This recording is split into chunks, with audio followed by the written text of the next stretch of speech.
Hello, my name is Xonevant, and today we're going to be continuing my mini-series on how I create the daily dose. We're going to be taking a behind-the-scenes look at the Elgato Capture HD.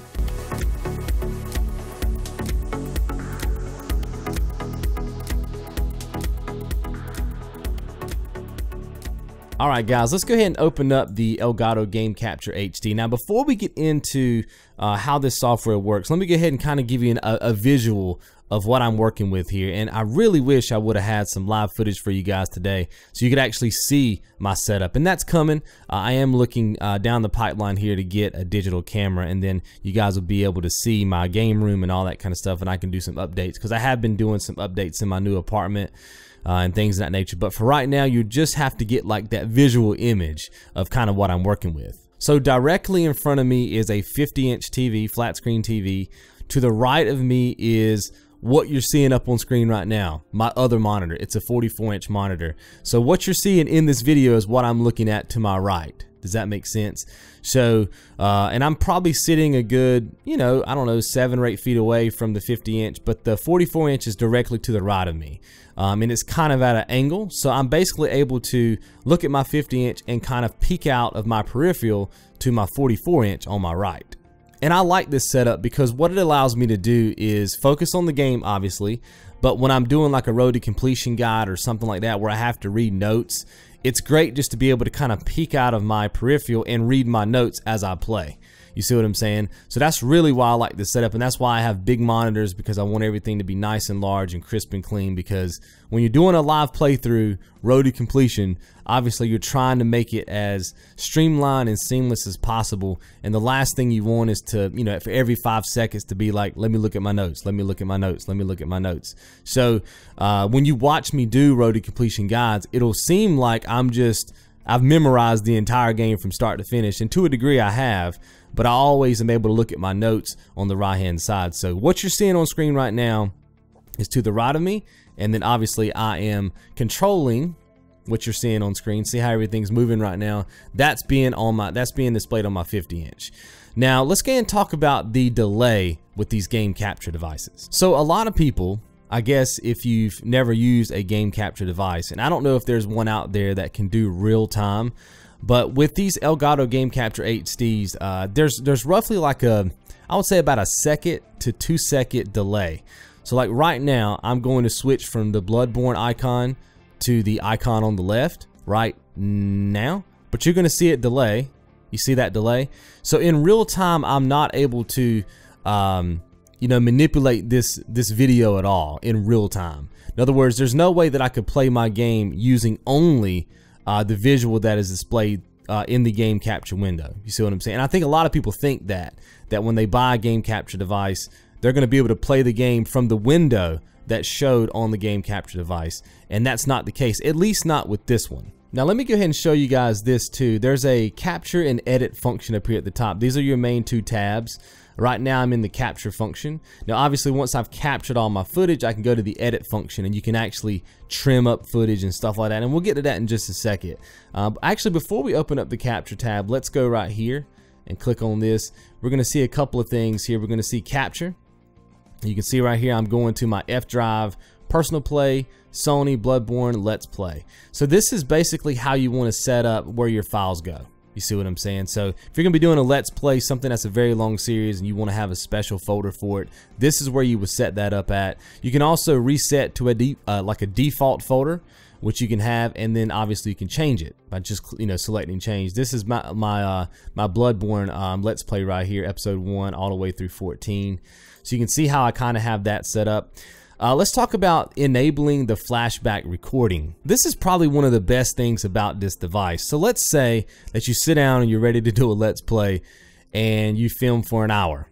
And I'm telling you, the worst feeling you can possibly have is to look over and basically realize that you are not capturing. Now in the past with my old game capture device, that would mean that I just lost that hour. It was over. There was no way to go back and get it. The good thing about the Elgato Game Capture HD is that it basically is always recording. As long as you have this checkbox ticked right here, it's always recording for you. So if you mess up and you forget to hit that record button and you film for an hour, you can just go back into the flashback recording and go back in time to the point where you want it to actually start picking up the footage, and then hit record.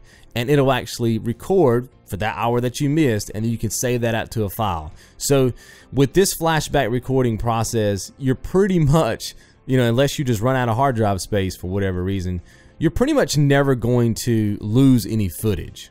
And I'll be honest with you, man, that I would buy the Game Capture HD just for that feature. Because I mean, there's been times, like I said, on this channel where I have filmed for you guys, something would go wrong and I would have to start the game entirely over again, you know, to film the whole thing over again for you guys. So it cost me a lot of time and, you know, that sort of thing, which time is something that I don't really have. So this just pretty much ensures that you're never going to have that oh god moment where you don't have the footage that you think you recorded. Then obviously you have your enable stream command, which allows you to live stream. I'm not really using that much, but I do have it checked, so you'll be able to see it over here once we get out of this menu. Then you have your sharing. Now what this does is, let's say you know, capture 20 minutes of footage. There's plenty of places on the internet where you can post your footage. You can actually post it straight to YouTube, straight to Facebook, Twitter, whatever, right? What I like to do though is I like to just make it a file MP4. So I just have that checked, and that way when I'm done, and you'll see this in a second, when I'm in the editing process, whatever I have checked here will be over in this area. And then you can basically send your file to multiple locations. You can have it go to YouTube and Facebook, or just one. But because I have to do a lot of post-production on my work, I just have it save out as a file MP4 format. Now the great thing about this MP4 format is when I have my old game capture device, it would basically save out as a MTS file.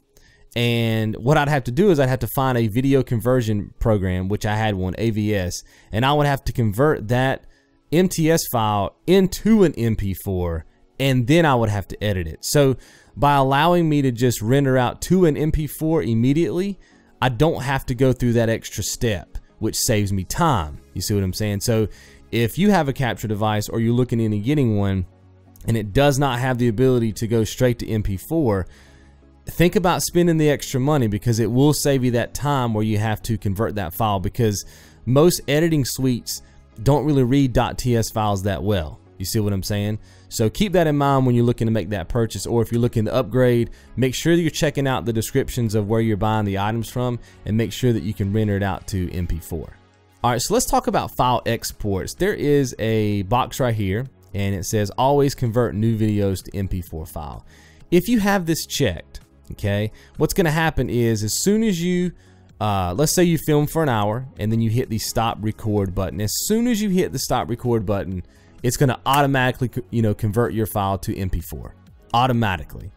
Now that sounds great, and I used to do that. The problem is that I found that sometimes the software would get, well, basically freeze or get hung, and then I would have to go back to the flashback recording and recover the file and all that kind of stuff, and it took forever. You got to think about it. If you play for an hour and then something happens to your file and you have to go back into the flashback recording to get it again, then that's another hour you got to wait for it to render out. So I find that it's better just to leave this unchecked and manually do it when I'm ready to do it. And I find that I never have any issues when the box is unchecked.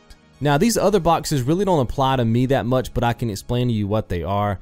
Webcam and overlays, obviously if you are live streaming through this you know, software, sometimes people have those overlays, you know, with their social media and stuff like that. If you have that checked, obviously when the video exports, that will be on top of the video.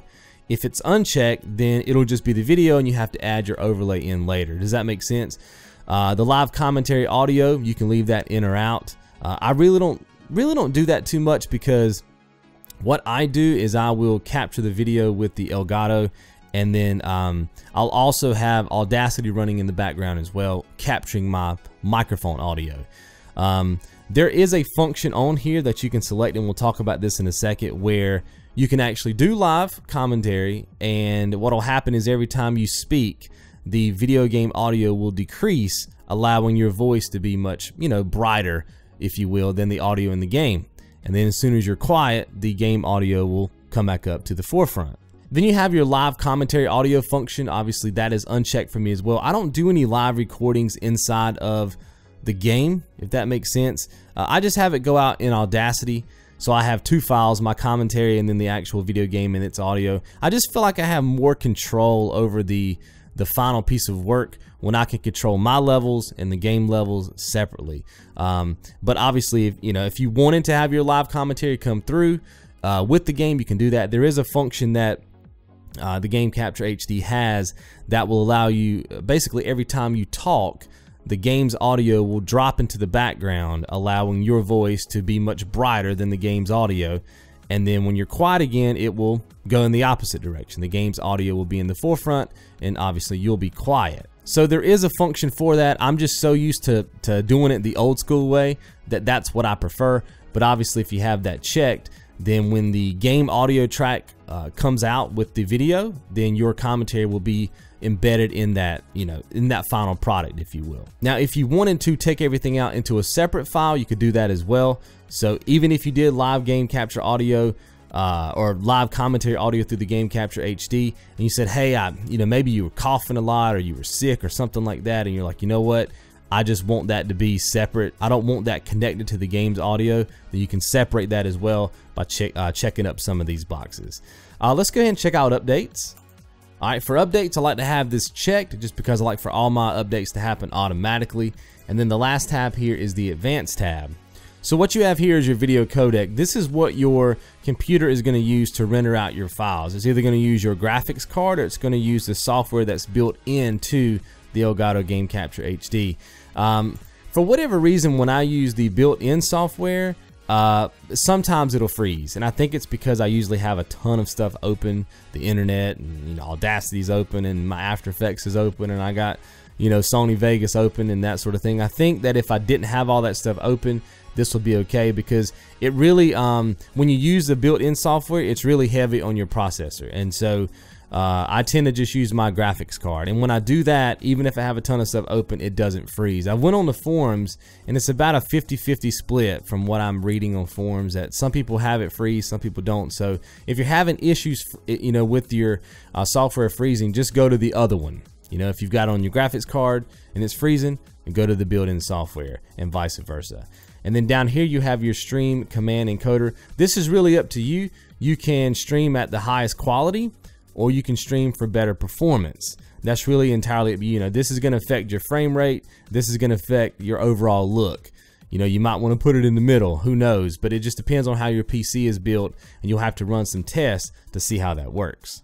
All right, so that pretty much takes care of all of our preferences. Let's go ahead and hit OK, and I'm going to go ahead and enlarge this so we can see this a bit better. All right, so before we talk about this right panel and the panel at the bottom, if you leave your mouse idle, I'm going to show you this, the screen will actually go into a full screen view automatically, which is kind of cool. And then if you move your mouse again, it goes back to the, kind of the overlay view. All right, so now we want to come over here and click on our tool icon. It's located right here by device. And this is the second place you want to come to after you've done your preferences. You want to make sure that you're capturing everything exactly the way that you want it captured. You can see we have a lot more tabs here. We have capture, picture, audio, profiles, and advanced. Let's go through all of these. This is our capture tab right here. Obviously you can capture with all these different devices, and the cool thing is if you're confused about how the devices operate or how you have to hook them up, if you click on the more info tab, it'll actually take you straight to the Elgato website. You can actually read through all the different consoles and stuff like that, and it tells you if they're HDMI or a component or S-video or whatever, which is really cool that it has that one-touch access for the more info. Now obviously with the PS4 I can only do HDMI. If I were to select something else, then there may be more options there for me to be able to use, but this is locked via the HDMI. You have your standard and your expanded.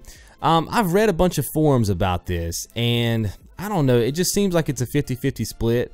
I just tend to go with whatever looks the best. So like if I click expanded right here, I don't know if you can see that difference. It looks a bit more foggy.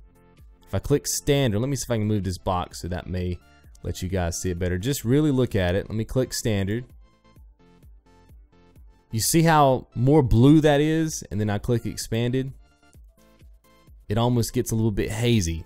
So I've heard people say, oh no, pick expanded, but I tend to just go with whatever looks the best. Now obviously you can color correct in post-production, which is what I used to do. I used to use expanded and just color correct it so that it will look like I see it on my TV.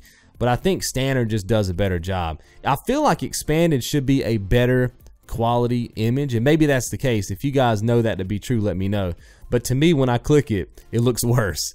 So I just tend to go with standard. Obviously, for my profile, I have picked HD, 1080. That is what my monitor is. That is what my PS4 is running at, is at a 1080p quality. So all that, is the same. And I have checked the box to allow 60 frames per second. So, if I am playing a game that's running at 60, it will let me capture at 60. You can see up here that my input is 1920 by 1080 at roughly, 60 frames per second. But I'm outputting at 29.97. That's because the dashboard is running at 30 frames. But as soon as I boot up a game and let's say it runs at 60, then this would change to 60. Then obviously we have my quality down here. You always want that to be at best. And I just have my stretch standard definition input checked. All right, let's go ahead and head over to our picture tab. Now, I don't really do anything with this at all. You can adjust the brightness and stuff like that. Like you can see me move and it can brighten it, or dim it, I should say. And you can brighten things up if you want to. I tend to not do this at all just because I like to do the color correction in post. But if you don't want to do a lot of post work, you can adjust these a bit to get the look you need. Because if you've ever used a capture device, you know that what you're seeing on your screen, like what I'm seeing on my 50-inch, is not as clear and beautiful as what my capture device is capturing. You see what I'm saying? So you always have to do a bit of color correction in post if you want to get the best possible visual quality that you can. So if you're not that good at post work, then this is your, chance right here to make it look as good as it can look. I wouldn't use your the monitor that you're actually playing your game on to visualize that. I would use this in-game window right here, because how this looks is how it's going to come out. You see what I'm saying?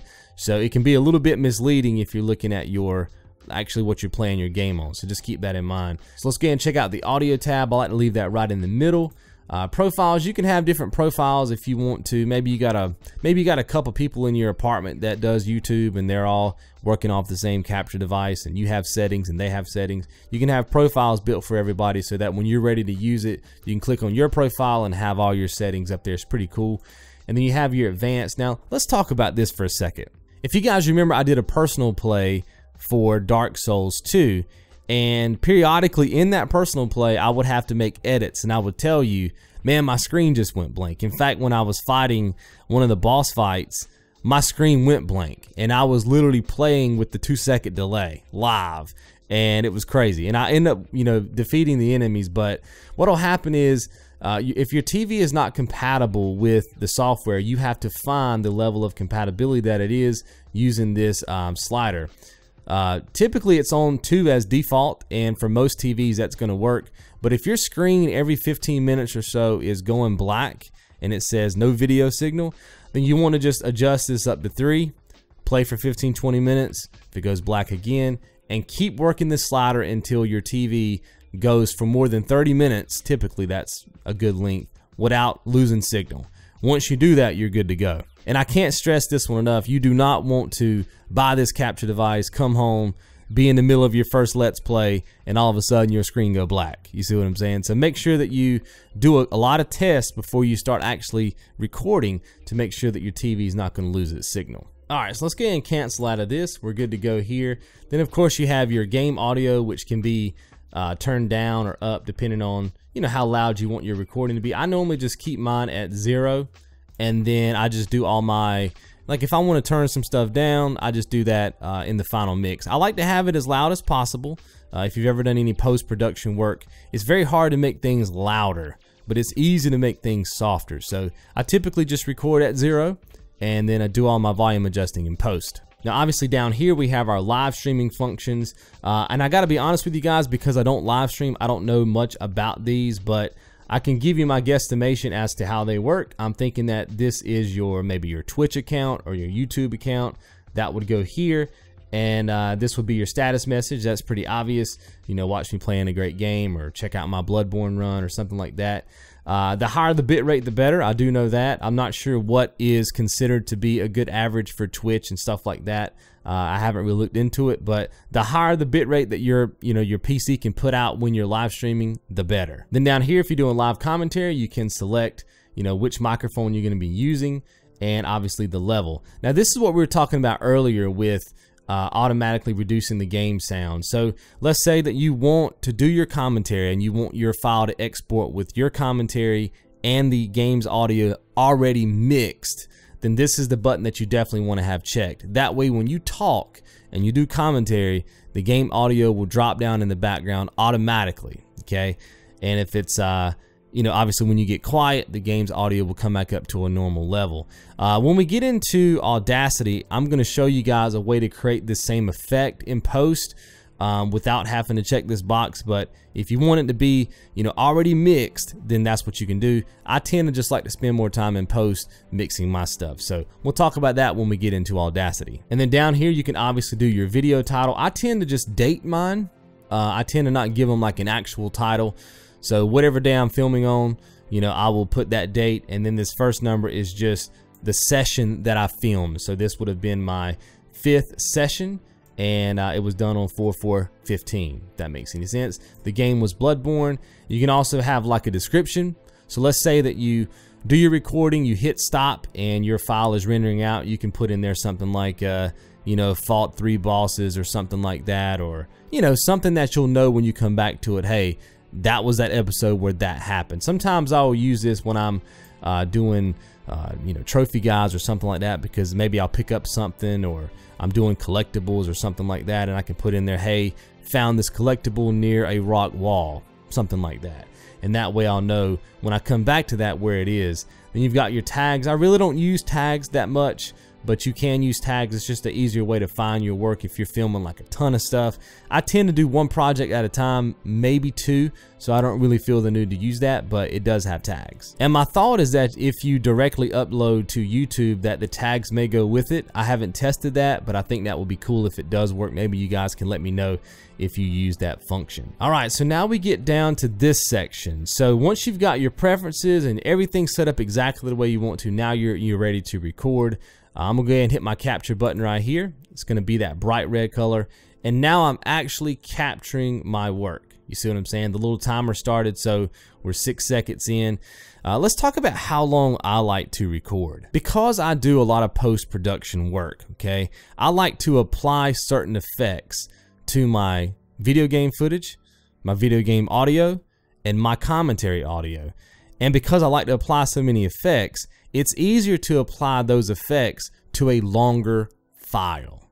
Now I used to film in like 30-minute chunks. I'd film, if my Let's Play was 40 episodes long, that would be 40 different sets of videos that I would have to go in and apply all these effects to every single time.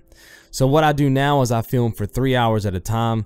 The reason why you want to kind of keep it around 3 hours is because your software might end up not working, and it actually says that on the Elgato website. 3 hours is about a good length of time anyway, guys, to be filming.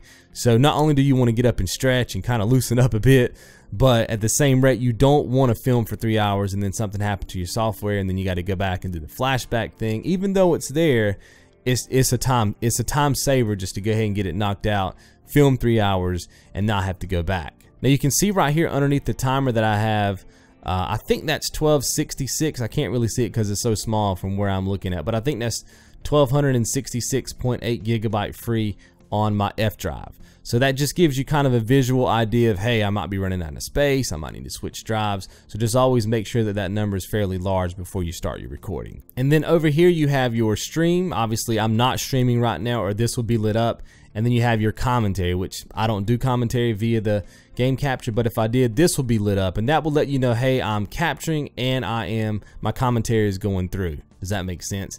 So that's pretty much everything that's on this side of the capture device. Now, let's go ahead and stop our capture.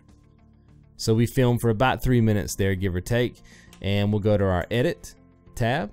All right, so now you're gonna see the editing side of things. So you can see right here that I have 3 files. This is my Bloodborne folder.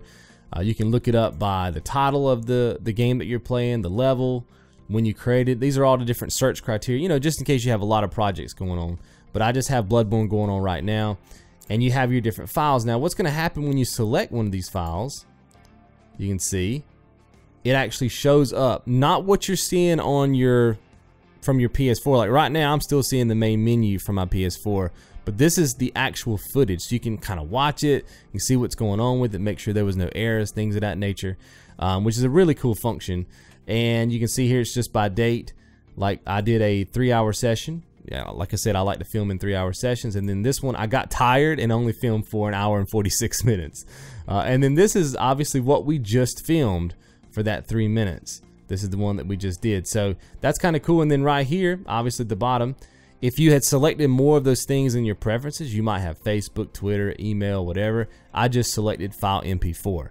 So what I'm going to do is I'm going to take the footage that we just filmed, and I'm going to go ahead and render it out to an MP4. So once I click that, you can see that it's processing it right there, and when it gets all the way filled up, it will put it in the folder that I selected earlier. Alright, so right now it is almost done and it just finished, and now you can see that it put it in the folder that I selected earlier. So if I scroll down, you can see that it's right there. So that's exactly what we just filmed. And now if I wanted to open up, you know, any kind of media program and watch it back, I could do that. So what I do is I just drop this into Vegas and start the next portion of, you know, creating my videos and getting stuff up for you guys. And that's pretty much it, guys. That is the Elgato Game Capture HD. Like I said, you can get these things on Amazon. I don't know what the prices are now, but when I got mine, it was probably, I would say a little over 160 bucks, and that's with shipping and all that. I'm sure you could find some deals on them, and even now that they have the 60 frames per second one that can live stream, maybe these are a little bit cheaper, but it's definitely worth the money. I swear by this capture device. I am thinking about getting a capture device built into my PC at some point to see if that is any better or worse. I'm not sure, but right now I'm happy with what I have. So that's pretty much it for this episode, guys, of our mini series for how I create the daily dose.